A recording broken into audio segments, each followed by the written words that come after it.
오늘 말씀의 제목은 제가 아브라함을 부르심이라고 제목을 넣었는데요. 또 다른 제목을 만약에 한다면 부르심을 향하여 가는 여정이라고 할까요? 그런 내용으로 좀 말씀을 나누려고 합니다. 먼저 창세기 12장 1절에 있는 말씀을 봉독하겠습니다. 창세기 12장 1절입니다. 여호와께서 아브라함에게 이르시되 너는 너의 본토 친척 아비 집을 떠나 내가 네게 지시할 땅으로 가라. 창세기 12장 1절은 하나님께서 아브라함을 부르시는 절입니다. 그럼 이 12장 1절에서 하나님께서 아브라함을 부르실 때에 아브라함이 친척 아비 집을 떠날 때 어디에서 떠났습니까? 창세기 12장 4절에 그 기록이 있는데요. 12장 4절에 보면 이에 아브라함이 여호와의 말씀을 쫓아갔고 롯도 그와 함께 갔으며 아브라함이 하란을 떠날 때에 그 나이 75세였더라. 여기 아브라함이 어디를 떠났다라고 이야기를 합니까? 하란을 떠났다라고 이야기합니다. 75세 때에 하란을 떠났습니다. 근데 여러분, 성경은 아브라함을 부르셨는데 아브라함이 어디를 떠났다라고 얘기를 합니까? 창세기 15장 7절에 보면 또 그에게 이르시되 나는 이 땅을 내게 주어 업을 삼게 하려고 너를 갈대아 우르에서 이끌어낸 여호와라. 너를 어디에서 이끌어냈다라고 말합니까? 갈대아 우르에서 이끌어냈다라고 얘기를 하십니다. 또 느헤미야서에도 보면 이렇게 얘기를 해요. 느헤미야서 9장 7절이요. 주는 하나님 여호와시라. 옛적에 아브라함을 택하시고 갈대아 어디에서요? 갈대아 우르에서 인도하여 내시고. 자, 그렇다면 어느 성경절이 맞는 겁니까? 하란입니까? 아니면 우르입니까? 둘 다 맞습니다. 하나님께서 처음 아브라함을 부르실 때에 그 아브라함이 하나님의 부르심을 받은 곳이 어디냐 하면 갈대아 우르입니다. 그리고 하란은 하나님의 두 번째 부르심입니다.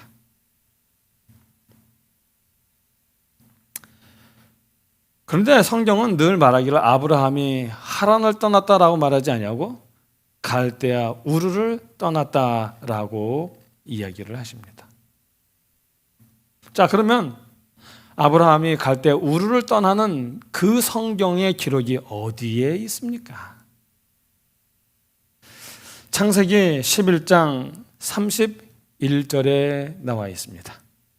다르가 그 아들 아브람과 하란의 아들 그 손자 롯과 그 자부 아브라함의 아내 사레를 데리고 갈대아 우르에서 떠나 가나안 땅으로 가고자 하더니 하란에 이르러 거기 거하였으며.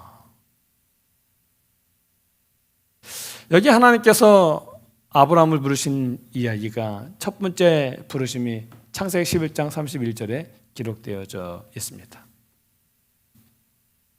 이 첫 번째 기록을 보건대 아브라함은 그 첫 번째 부르심에 철저하게 순종하지 못했습니다.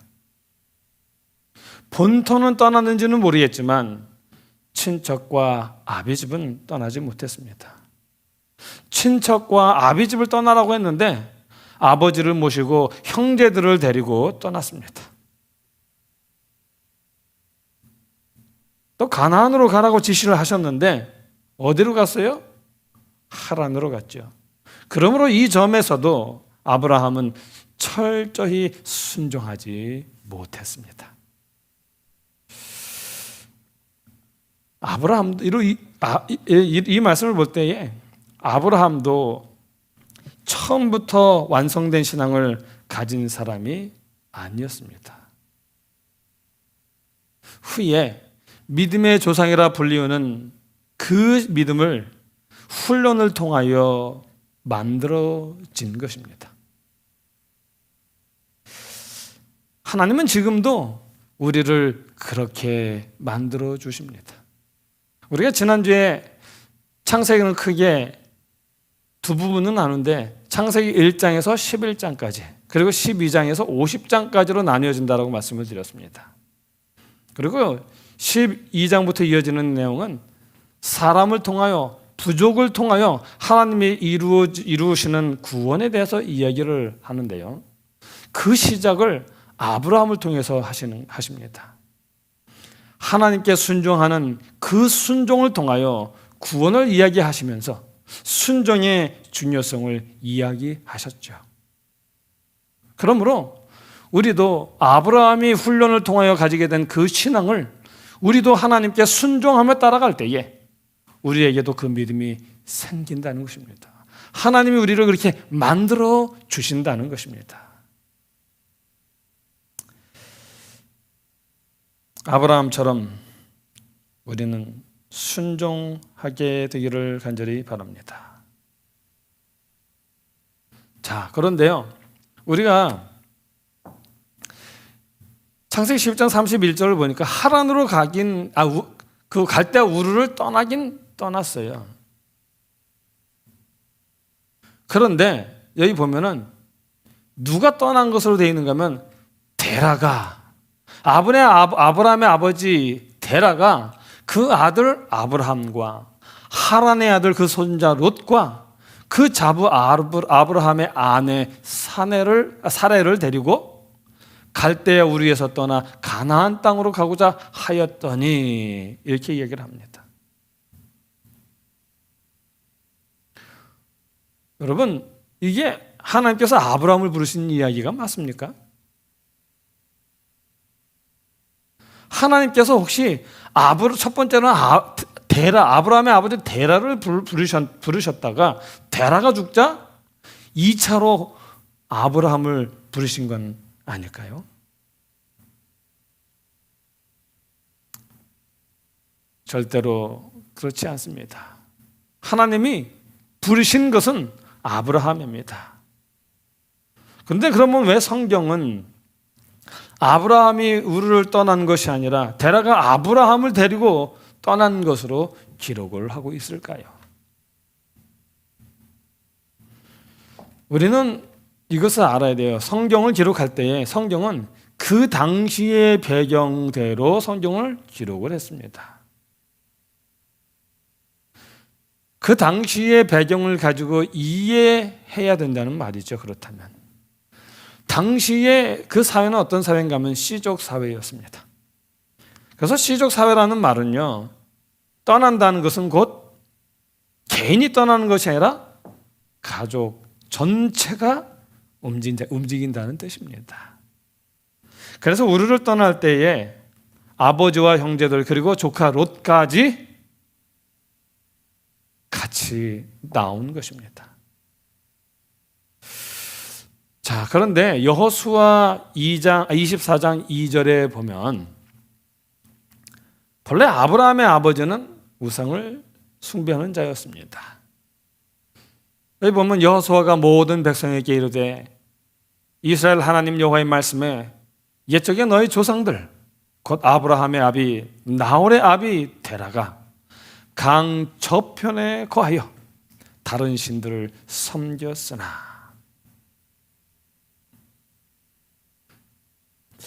고대 문헌들에도 보면은 이 아브라함의 가족들, 아버지 그리고 그 형제를 다 포함해서 그 식구들 중에 아브라함만 우상을 섬기지 않았다라고 합니다. 그 고대 문헌에 보면 아브라함의 아버지 데라는 우상 숭배를 했을 뿐만 아니라 특별히 그 지역엔 달신이 아주 유행했습니다. 그래서 그 신의 우상을 섬겼을 뿐만 아니라 우상도 만들어서 팔았다고 합니다. 그래서 아브라함은 어려서부터 아버지가 우상을 만드는 것을 보며 우상에 대한 생각을 많이 했고 우상의 어리석음에 대하여 알았다고 합니다. 랍비히야의 글에 보면은, 랍비히야라는 사람의 글에 보면은 한 이야기가 소개됩니다. 그 이야기는 뭐냐면, 하루는 그 아버지 데라가 집을 비우게 되어서 아브라함에게 가게를 지키게 합니다. 그래서 아브라함이 가게를 지키고 있는데 어떤 한 남자가 가게를 찾아오는 것입니다. 우상을 사러 왔어요. 그러고더니 그 우상들 다 보더니만 어제 만든 우상을 사겠다 그런다는 거예요. 그래서 아브라함이 손님에게 물었답니다. 혹시 손님 나이가 어떻게 되십니까? 그랬더니 이 손님이 그러더래요. 나이 50이라고. 50세인데 왜 물으십니까? 그랬더니 아브라함이 그랬대요. 뭐라고 말했냐면 50이나 되신 분이 하루밖에 안 된 우상에게 절을 하십니까? 그러자 손님이 당황해하면서 나가버렸다고 합니다. 또 에피소드 하나 더 있어요. 하루는 한 여자분이 밀가루를 가지고 와서 우상에게 바쳐달라고 하고 돌아갔대요. 그래서 아브라함은 막대기를 가져와서 우상들을 다 부셔버렸어요. 그리고는 가장 큰 우상의 손에 막대기를 쥐어줬습니다. 일을 마치고 돌아온 아버지 데라가 이를 보고 노발대발하는 것입니다. 그러자 아브라함이 아버지에게 이렇게 말했대요. 우상에게 밀가루를 갖다 놓으니까 우상들이 서로 먼저 먹겠다고 다투었습니다. 그러자 가장 큰 우상이 막대기를 가지고 그 우상들을 다 부숴버렸습니다 라고 이렇게 대답을 했어요. 그랬더니 아버지 데라가 아브라함에게 이렇게 대답을 했대요. 너 지금 나한테 거짓말 하느냐? 지금 너가 내게 말한 그 모든 일을 이 우상들이 할 수 있느냐? 우상들이 그 모든 것을 할 수 있는 영이나 혼이나 힘을 가지고 있느냐? 그것은 단지 돌과 나무들이다. 그리고 그것을 내가 만들었다며 화를 냈다는 것입니다. 그러자 아브라함의 아버지 데라에게 이렇게 말했대요. 아버지는 어떻게 이런 우상에게 우상을 예배하십니까? 이 우상들은 어떤 일도 행할 수 있는 능력이 없습니다. 더더욱 이 우상들은 아버지를 구원할 수 없습니다. 이런 문헌들을 기초로 볼 때에 아브라함은 하나님의 부르심을 받고 그 아버지 데라를 설득하고 있었던 것 같습니다. 그런데 그 아버지 데라가 갈대아 우르를 떠났다라는 말은 데라의 마음이 하나님 중심으로 변했다라는 것을 의미하는 것입니다. 이것은 아들 아브라함이 보여준 믿음의 확신 때문에 그 아버지의 마음이 변했다라는 사실을 이야기하는 것입니다. 여러분건데 우리의 믿음이 미지근한 믿음이 아니라 나를 보는 이들에게 확신을 줄 수 있는 그런 믿음이어야 합니다. 아마도 아브라함은 인내를 가지고 아버지 데라를 설득했을 것입니다. 아버지 데라는 아들 아브라함의 굳은 믿음을 보고 마음의 감동을 받아 우르를 떠나 하란으로 간 것입니다. 그 갈 때 우르를 떠났는데, 자, 그럼 왜 하란으로 갔을까요? 왜 하란에 거주했을까요? 창세기 11장 28절에 보면 창세기 11장 28절이요. 거기 보면 하란은 그 아비 데라보다 먼저 본토 갈대아 우르에서 죽었더라. 이렇게 얘기를 합니다. 그리고 26절에 보면 데라는 70세에 아브람과 나홀과 하란을 낳았더라라고 얘기합니다. 여러분, 데라가 70세에 누구를 낳았다는 말입니까? 70세에 아브라함과 나홀과 하란을 다 낳았다는 말일까요? 한 번에 셋을 낳는 것 아닌 이상은 결코 그런 일이 있을 수가 없겠지요. 그러면 70세에 누구를 낳았을까요? 창세기 12장 4절, 12장 1절에 보면 하나님이 아브라함을 부르셨어요. 그래서 그 부르심을 따라 떠난 그때가 그것을 이야기하는 그 절이 12장 4절인데, 이에 아브라함이 여호와의 말씀을 쫓아갔고 롯도 그와 함께 갔으며 아브라함이 하란을 떠날 때에 그 나이 75세였더라. 여기 이야기합니다. 하나님이 아브라함을 하란에 있을 때 아브라함을 부르셨는데, 그래서 아브라함이 그 하란을 떠날 때 그의 나이가 몇 세라고요? 75세였다라고 얘기를 합니다. 그런데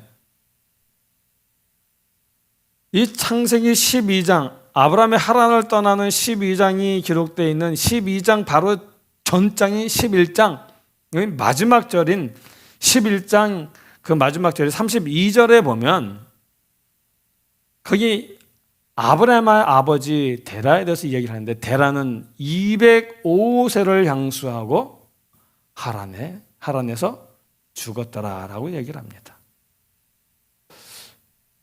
이걸 보니까 갈대 우르를 떠나서 하란에 가서 얼마나 오래 거주했었는지는 모르겠습니다. 그런데 거기에서 거주하다가 데라가 205세를 향수하고 죽었다라고 나옵니다. 그 아버지 데라가 죽자 하나님께서 아브라함을 부르신 거예요. 그때가 아브라함의 나이가 75세였습니다. 그렇다면 205세에 그의 아버지가 205세에 죽었는데 그때 아브라함의 나이가 75세였다고 말하니까, 그러면 205에서 75를 빼면 몇입니까? 130입니다. 그 말은 아브라함을 데라가 130에 낳았다는 말입니다. 그렇다면 70에 낳은 아들은 아브라함은 아니에요. 아브라함은 130에 낳았으니까 70에 낳은 아들은 아닙니다. 자, 그렇다면 누가 70에 낳은 아들일까요? 창세기 12장 23절과 24절 15절에 보면 또 다른 아들 나홀에 대해서 이야기를 하는데, 거기 뭐라고 나냐면 아브라함의 동생 나홀이라고 이야기합니다. 또 24장 15절에도 보면 아브라함의 동생 나홀이라고 이야기를 하고 있습니다. 그렇다면 나홀은 아브라함의 동생이에요. 그러면 아브라함은 130에 낳았으면 나홀은 그보다 더 늦게 낳았으니까 70에 낳은 아들은 누굴까요? 하란입니다. 그 증거가 창세기 11장 29절에 나오는데요. 창세기 11장 29절에 보면 여기 아브라함과 나홀이 장가 들었으니 아브라함의 아내 이름은 사라며 나홀의 아내 이름은 밀가니 하란의 딸이요. 하란은 여기 이야기 나오죠. 나홀의 아내 이름은 밀가니 하란의 딸이며, 또 아브라함의 아내 이름은 사라며 그 사라도 역시 하란의 딸이라고 얘기하고 있어요. 그래서 하란은 밀가의 아비며 또 이스가의 아비더라라고 얘기합니다. 여기 이스가라는 이름이 나오는데, 이스가는 사레가 결혼하기 전에 불렸던 이름이라고 합니다. 그리고 사레와 이스가의 이름의 의미는 동일하대요. 공주라는 의미를 가지고 있다라고 그렇게 이야기를 합니다.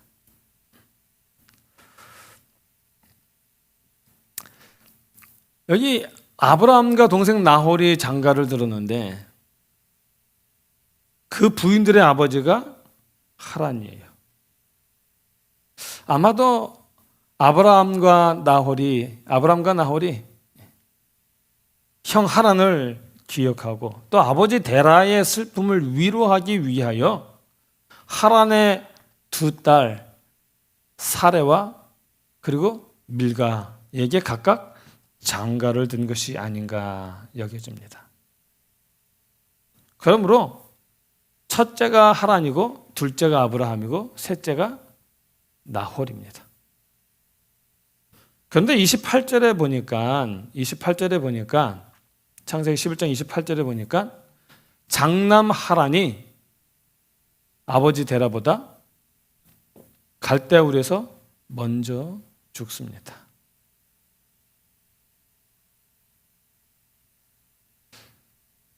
아버지 데라가 아브라함의 설득에도 결정을 못하고 있었던 거예요. 흔들리긴 했지만 결정하지 못하고 있는데 그런 가운데에 장남 하란이 죽습니다. 그러자 그 아버지 데라가 아브라함의 권유를 따라 갈대아 우르를 떠나기로 결심을 한 것입니다. 그러나 아브라함의 설득에 못 이겨 갈대아 우르를 떠났지만 그 가나안을 향해 가면서 그 마음속에는 아버지 데라의 마음속에는 누가 계속 생각나는가 하면 죽은 아들 하란이 생각난 것입니다. 우리가 자식을 낳으면 가슴에 묻는다 그러잖아요. 그렇죠? 네. 그 아들을 잊지 못한 거예요. 그래서 아들 하란이 생각나고 보고 싶어서 가다 뒤돌아보고 내 아들 하란아 하면서 눈물을 흘렸던 것입니다. 하란의 원어는 하르예요. 하르. 그 하르는 어떤 뜻이냐면 산에서 왔다라는 뜻입니다. 산처럼 든든한 장남이 아버지보다 먼저 세상을 떠났으니 아버지 데라의 가슴앓이가 심했을 겁니다. 그래서 그는 가나안 가는 중 한 곳에 잠깐 머물게 됩니다. 아마도 그것이 갈대아 우르를 볼 수 있는 마지막 지점이 아닌가 생각을 합니다. 마음을 추스르기 위해 그곳에 잠깐 머무르며 그리고 그 땅 이름을 그 죽은 아들을 잊지 못해요. 그래서 그 죽은 아들 하란의 이름을 따서 하란이라고 부릅니다. 그렇게 슬픔을 잠시 추스리려고 그곳에 있었는데 그곳에 있으면서 아들이 보고 싶을 때마다 언덕에 올라 저 멀리 갈대아 우르를 바라보면서 하란을 불렀겠죠. 그러면서 하염없이 목 놓아 울었을 것입니다. 그럴 때마다 아브라함이 이렇게 말했다고 그래요. 아버지, 여기 계시면 더더욱 형이 생각나니 속히 가나안으로 가시지요 하며 아버지 데라를 설득했다고 합니다. 그러나 아버지는 그럴수록 더욱 아들이 묻힌 하란에서 멀어지고 싶지 않아서 그래 내일 가자, 그래 내일 떠나자, 내일 이렇게 미루다가 하란에서 205세의 숨을 거두게 된 것입니다. 데라의 이름의 뜻은 공교롭게도 지연하다라는 뜻입니다. 지연하다. 가나안으로 가는 아브라함의 여행이 지체된 것은 아버지 데라 때문이고 아버지 데라는 가나안으로 출발했지만 가는 도중에 가나안으로 가는 것을 포기하게 된 것은 아들 하란 때문입니다. 그런 의미에서 누가복음 14장 26절을 보면 이해가 더 잘 될 것 같습니다. 누가복음 14장 26절을 보면 무릇 내게 오는 자는 자기 부모와 처자와 형제와 자매와 및 자기 목숨까지 미워하지 아니하면 능히 내 제자가 되지 못하고. 이 말씀은 하나님을 쫓을 때에 이것저것에 매여서 쫓지 못하는 사람이 되지 말라는 거예요. 하나님을 쫓을 때에는 확고하게 결정하고 확실하게 하나님을 쫓으라는 것입니다.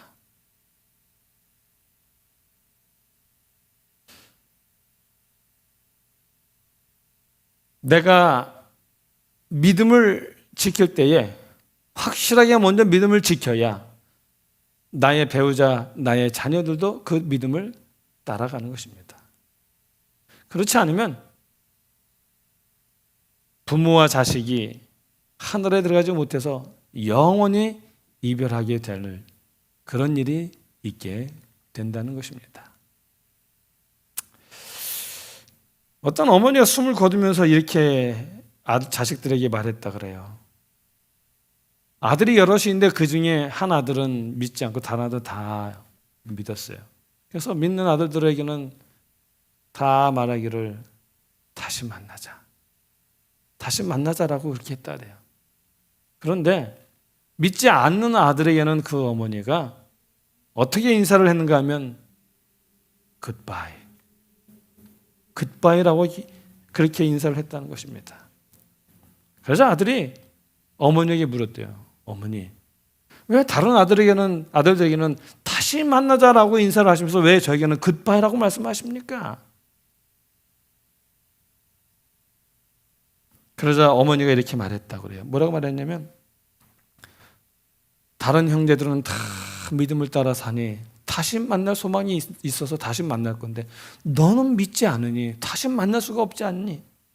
그래서 내가 너에게 굿바이라고 인사를 한 거다. 그 말을 듣고 충격받은 아들이 믿음을 회복하고 어머니를 뵐 재림을 기다리는 아들이 되었다라는 그런 이야기가 있습니다.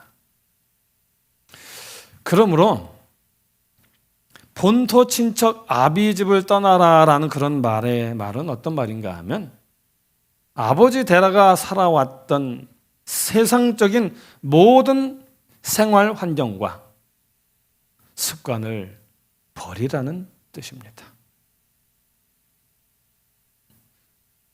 본토 친척 아비 집을 떠나라는 말은 아버지가 살아왔던 그 세상적인 모든 생활 환경과 습관을 버리라는 것입니다. 우리의 삶의 습관과 우리의 삶의 환경을 버리고 쫓아가는 것입니다. 자, 그렇다면 하나 생각해 볼 것이 있습니다. 뭐냐면 그러면 갈대 우르를 떠난 그 아버지 데라의 믿음은 약한 믿음이었을까요? 그렇지 않습니다. 당시 갈대 우르는요, 하란보다 훨씬 기름진 땅이었다 그래요. 하란도 좋은 땅이긴 한데 갈대 우르는 하란보다 훨씬 더 기름진 땅이었다 그래요. 그래서 그 당시에 하란 사람들이 다 갈대 우르로 이주하고 싶어 했다고 그럽니다. 그런데 데라는 그 풍요로운 우르를 떠나 그보다 못한 하란으로 간 것입니다. 남들은 다 아래쪽 우르로 가는데 데라는 식구들을 데리고 거슬러 하란으로 올라간 것입니다. 그렇게 가다가 하란에 이르게 된 것이죠. 데라의 결단은 참으로 장하게 보입니다. 산다는 것은 거슬러 올라갈 줄 알아야 한다라는 것을 몸으로 직접 보여준 것입니다. 여러분, 영어로 악이 뭔지 아세요? evil입니다. evil. 이게 악이에요. 그런데 이것을 거슬러서 읽으면 뭐가 되는지 아세요? live가 됩니다.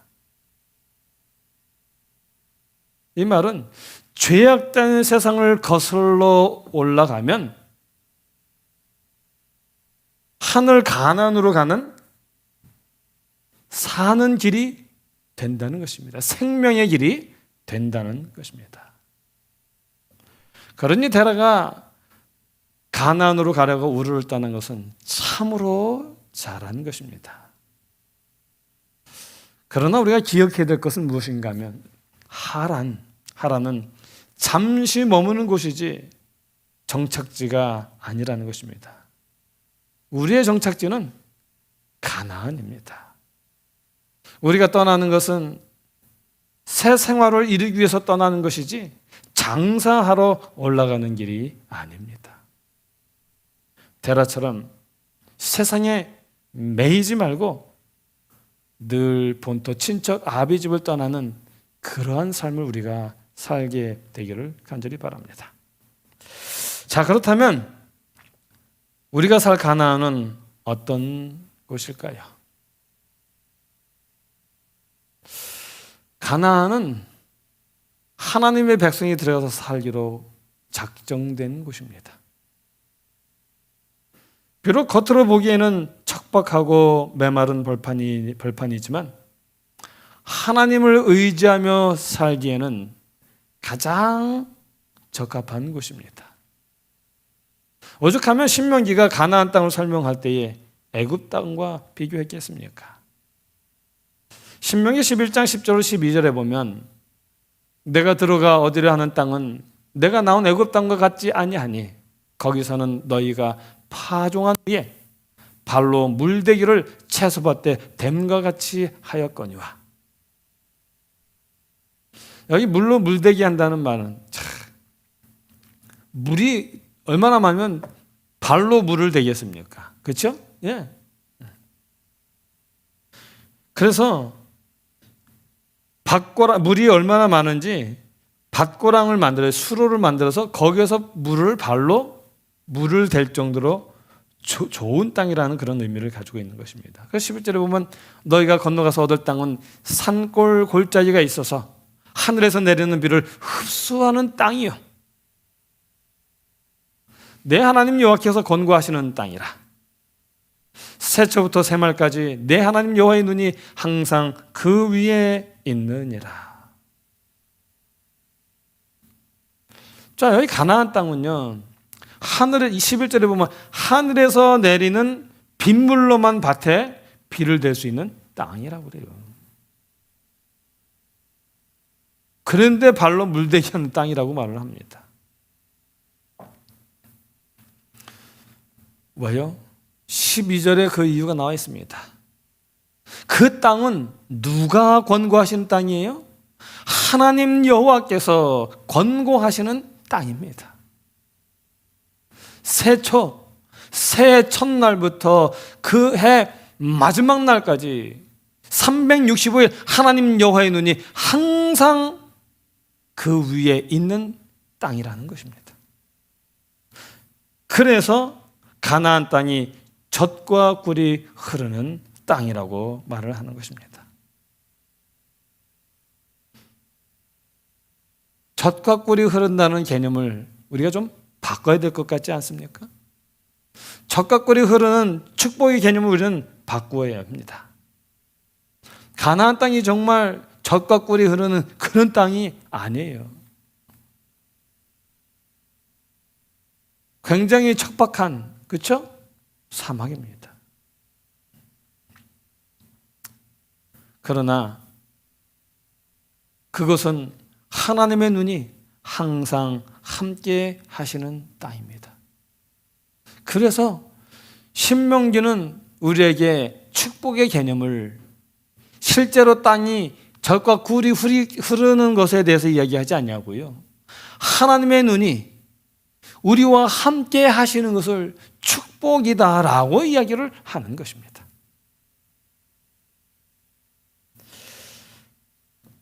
하나님의 가슴에 못을 박는 사람들은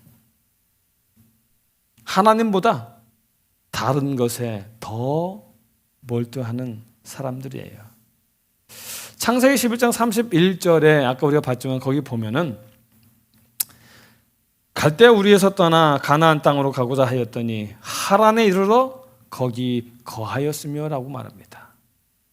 여기 하란에 이르러 거기 거하였다라고 말합니다. 이 거하였다라는 것을 영어 성경에 보니까 이렇게 번역했더라고요. 킹 제임스 버전에 보면은 dwell이라는 말을 썼고요. 그 다음에 그 뉴 아메리칸 스탠다드 바이블하고 뉴 인터내셔널 버전은 뭐라고 하면 settle이라는 말을 사용했어요. 이 dwell과 settle이라는 말은요, 잠시가 아니라 아예 정착하는 것을 의미하는 말들입니다. 데라의 실수가 무엇인가 하면 하란에 정착한 것입니다. 그것에 정착해서 잠시 위로를 받기 위하여 마음을 추스르기 위하여 있는다고 하는 것이 아예 정착을 하게 되었습니다. 그 정착을 하게 되어서 정착을 하니 먹고 사는 길이 있어야죠. 아마도 거기서 이 데라는 다시 우상을 만들어서 팔았던 것 같습니다. 그는 그곳에 정착하면서 가나안이라고 하는 목표를 잊어버린 것입니다. 하나님을 슬프시게 하는 일은 뭐냐면 하늘을 잊고 땅의 일들에 몰두하는, 그것이 바로 우리 하나님을 슬프게 하는 것입니다. 히브리서 11장 5절에 11장에 보면 믿음의 사람들의 특징을 이렇게 요약해요. 히브리서 11장 15절 16절입니다. 저희가 나온 바 본향을 생각하였다면, 자기가 나온 본향을 생각하면 돌아가려고 했더라면 그 말이죠. 그러면 돌아갈 기회가 있었다는 것입니다. 그런데 16절에 보면 저희가 이제는 더 나은 본향을 사모하니, 돌아갈 기회가 있었지만 돌아가지 않았다는 것입니다. 왜요? 더 나은 본향을 사모하기 때문에. 그 더 나은 본향이 어디예요? 곧 하늘에 있는 것이라. 그러므로 저희 하나님이라 일컬음을 받으심을 부끄러워 아니하시고 저희를 위하여 한 성을 예비하셨느니라.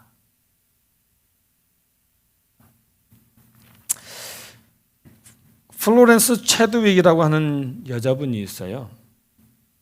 플로렌스 체드윅이라는 이 여자분은 뭐냐면 1951년에 영국 해협을 왕복으로 헤엄쳐서 건넌 최초의 여성입니다. 그녀가 36세가 되던 1952년 7월 4일에 로스앤젤레스에서 멀지 않은 카타리나 섬에서부터 캘리포니아 해변까지 헤엄쳐서 건너가겠다라고 한 것입니다. 그 거리가 약 35km라고 합니다. 그런데 그 35km 먹지도 마시지도 않고 쉼없이 수영해서 가야만 하는 어려운 코스였습니다. 그래서 그날 사람들이 그 여인이 도착할 그날 그 시간쯤에 전후로 해서 사람들이 그녀를 보기 위해서 많이 모였습니다. 그녀가 15시간이나 수영을 했다 그래요. 그런데 15시간이나 수영했는데 갑자기 짙은 안개가 몰려오기 시작을 했습니다. 안개가 몰려오자 이 여인이 두려워졌어요. 그래도 그 두려움을 이겨가면서 열심히 헤엄치고 나아갔습니다. 사력을 다해서 앞으로 나아가지만 두려움에 휩싸이고 점점 힘이 빠지는 것을 느꼈다 그래요. 그래서 결국 그 여인은 포기하고 말았어요. 그래서 그를 따라오던 구조선에 승선하였고 육지에 도착을 하게 되었습니다. 그런데 육지에 도착해서 보니까 불과 육지를 800m 앞두고 기권하는 것입니다. 기자들이 물었어요. 왜 실패했느냐고. 그랬더니 이렇게 대답을 했습니다. 뭐라고 말했냐면 추위 때문도 아니었습니다. 피곤함도 아니었습니다. 사실은 안개 때문이었습니다. 더 정확히 말하면 안개 때문에 목표를 볼 수가 없었기 때문입니다. 그리고 나서 2달 후에 재도전을 했습니다. 두 번째 재도전하던 날 안개는 더 짙게 끼었다고 그래요. 그리고 바닷물은 그 이전보다 훨씬 더 차가웠다고 합니다. 그 전보다 훨씬 더 안 좋은 악조건이었다는 말이에요. 그런데 더 안 좋은 두 번째 조건, 더 짙은 안개, 더 차가운 물이었지만 그 여인은 그 두 번째에 성공했습니다. 그러자 기자들이 또 물었어요. 이번에는 어떻게 성공할 수 있었습니까? 그러자 이렇게 대답을 했습니다. 예, 이번에는 제 마음에 분명한 목표가 보였습니다. 안개 너머의 아름다운 캘리포니아 해변의 광경이었습니다. 이날 이 플로렌스 체드윅이 그 수영을 해서 건너왔는데 그 기록이 남자가 세운 기록보다도 2시간이나 단축시킨 기록이었다고 합니다. 목표는 눈으로 보는 것이 아닙니다. 목표는 눈이 아니라 마음으로 그리는 것입니다. 목표를 마음에 새겨야 합니다. 오늘 우리의 마음에도 그 하늘의 목표가 새겨지게 되기를 간절히 바랍니다. 주님 오십니다. 아무쪼록 다시 오실 예수 그리스도를 날마다 마음의 그림으로 그토록 그리던 우리 예수님을 저와 여러분이 꼭 만나게 되기를 간절히 바랍니다. 하란에 머물며 가나안에 들어가기 실패했던 데라의 삶이 아니라 끝까지 그 가나안 땅을 바라보며 믿음으로 전진하여 그 가나안 땅에 들어간 아브라함처럼 우리도 매일의 삶에서 그 영원한 하늘을 사모하며 그래서 마침내 다시 오실 우리 주님 만나고 그 영원한 가나안에 들어가게 되기를 간절히 바라면서 오늘의 말씀을 줄이겠습니다.